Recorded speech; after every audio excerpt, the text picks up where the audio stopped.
Media మిత్రులకు నమస్కారం. నా పేరు కుసపల్లి రమేష్. మా గ్రామం జానకిపురం. నేను మొన్న గడిచిన ఎన్నికల్లో వార్డు మెంబర్గా గెలిచి 5 సంవత్సరాలు పనిచేయడం జరిగింది. అదేవిధంగా పార్టీ కోసం పనిచేస్తున్న క్రమంలో నన్ను గుర్తించి మండల పార్టీ ఉపాధ్యక్షుని పదవి ఇవ్వడం వల్ల పార్టీలో తిరగడం కూడా జరిగింది.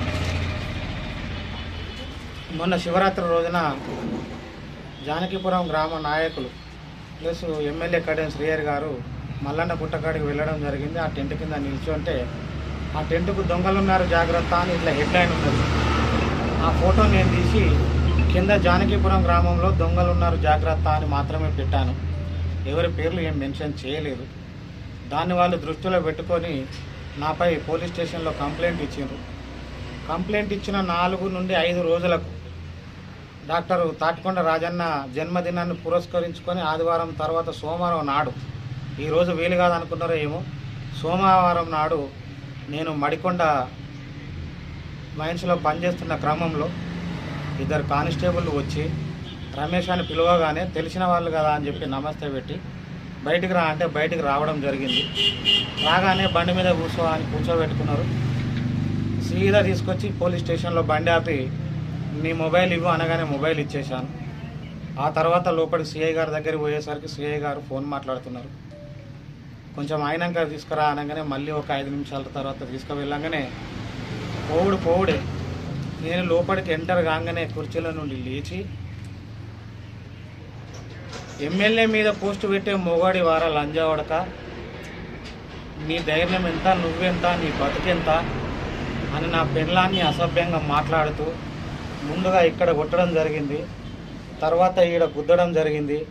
తర్వాత కాళ్ళతోటి తన్ని మరీ ఇంకా జస్ట్ ఫ్రంట్ ముందుకు వచ్చి నా మెడలు పట్టుకొని పిసుకుతూ నువ్వు ఎందుకు బతుకుతానో, నువ్వు జావాలే, నీ బతుకెంత, నువ్వెంత, పోస్టు పెట్టటోనివా, ఊర్లో బ్యానర్లు కట్టటోనివా, నువ్వు ఎంతరా నువ్వు అని చెప్పేసి ఇట్లా పిసికి ఒక్క దెబ్బ లాగి కొట్టంగానే గుయ్యమని కింద పడంగానే ఆ తోటి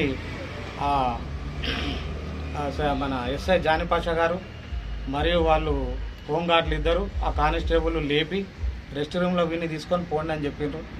రెస్ట్ రూమ్లో తీసుకొని పోయి కూర్చోబెట్టి మంచినీళ్ళు తాగిపించారు. మళ్ళీ 3 గంటల సుమారుకు అన్నం పెట్టిండు.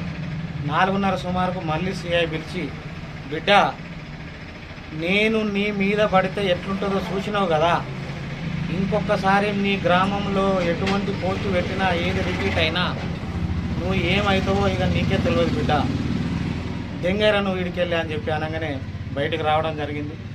బయటికి రాగానే మళ్ళీ ఎస్ఐ రూమ్లోకి ఎస్ఐ గారు జానిపాషా గారు పిలుచుకొని నీ పని ఏంది, నువ్వు చేసే వృత్తి ఏంది, నీ పిల్లలు ఎంత, నీ భార్య ఎంత అన్నీ అడుగుతూ ఉంటే చెప్తున్న క్రమంలో నీ పిల్లమేమో గుడ్లేరబోతుంది, నువ్వేమో సీసలం తీయబోతావు, నీ పిల్లలేమో హాస్టల్లో చదువుతూ ఉంటారు, నీ పిల్లలకు మంచి చదువు చెప్పేలోని నీ బతుకు నీదో బతకారా, అవులేగా, ఎందుకురా చేసుకొని బతకక ఈ పోస్టులు ఏందిరా, నీకేమొచ్చిందిరా అని చెప్పి అసభ్యంగా మాట్లాడి తను మళ్ళీ బయటకు రావడం జరిగింది. మళ్ళీ 5 నిమిషాలకు రెస్ట్ రూమ్లో పిలిచి వాడిని రమ్మనుండ్రి, రమేష్ గారిని రమ్మను అనగానే అంతకుముందే అక్కడ రాంపూర్ నుండి 2 యువకులు ఉన్నారు, వారు కూడా ఉన్నారు సాక్ష్యంగా. వారి సమక్షంలో హోంగార్డుల సమక్షంలో నన్ను కింద కూర్చోబెట్టి కాలు జాపురా అని చెప్పి కాళ్ళు జాపి ఒక వ్యక్తి నా మోకాళ్ళ మీద నిలుచొని ఇట్లా గట్టిగా అదిమి పట్టుకొని ఉన్నాడు. ఇంత బెల్ట్ ఒకటి ఉన్నది ఇంత లావుతోటి, దాంతో చెడామాడ కొట్టి ఊరి మీద లేని అన్నీ చేసి రుద్దుతాండ్రు. ఇక మారారా మీరు అని చెప్పేసి ఇష్టానురహితంగా కొట్టి ఆయన క్యాబిన్కి వెళ్ళిపోయిండు. ఆ తర్వాత నేను లేచి నడిచి తర్వాత నా ఊరి గ్రామ పెద్దలు వాళ్ళు వీళ్ళు 3-4 వచ్చిండ్రు. వచ్చిన క్రమంలో తర్వాత ఇక నన్ను ఇంటికి పంపించిండ్రు. నాకు నేను చెప్పేది ఏంటంటే, నేను పెట్టిన పోస్టు ఒకవేళ తప్పు అయితే దాని మీద వాళ్ళు కేసు వేసుకుంటే నాకు ఏ ప్రాబ్లం లేదు.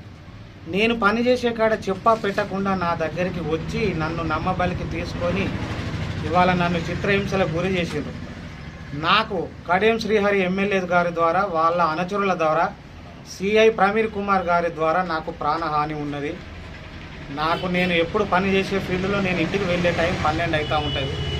ఏ టైంలో ఏం జరుగుతుందో ఇప్పుడు నేను నా చావును గుప్పెట్లో పెట్టుకొని తిరగాల్సిన పరిస్థితి ఏర్పడ్డది. దయచేసి ఇది మీ మీడియా దృష్టికి తీసుకురావాలని చెప్పి నేను కోరుకుంటున్నాను. ఎస్ఐ మీద సిఐ ప్రవీణ్ కుమార్ మీద ఖచ్చితంగా చర్యలు తీసుకునేదాకా మేము వదిలేది లేదు, ఎవరికి భయపడేది లేదు. ఏదేమైనా కూడా నాకు మీడియా మిత్రులు అండగా ఉంటారు, పార్టీ ఉంటుంది అని చెప్పి నేను మళ్ళీ ముఖ్యమైన విషయం ఏంటంటే ఆ రోజు ఇంటి 7 గంటలకు పంపించే క్రమంలో నా ఫోన్ ఇప్పటికీ పోలీస్ స్టేషన్లోనే ఉన్నది. ఇప్పటికీ నా మండే ట్యూస్డే వెడ్నెస్డే థర్స్డే 4 రోజుల నుండి నా మొబైల్ అక్కడనే ఉన్నది. ఇంతవరకు నా మొబైల్ నా చేతికి రాలేదు. మరి వాళ్ళు ఏం ప్లాన్ చేస్తున్నారో ఏంది అర్థం కావడం లేదు. జరిగిన విషయం అయితే ఇది అండి.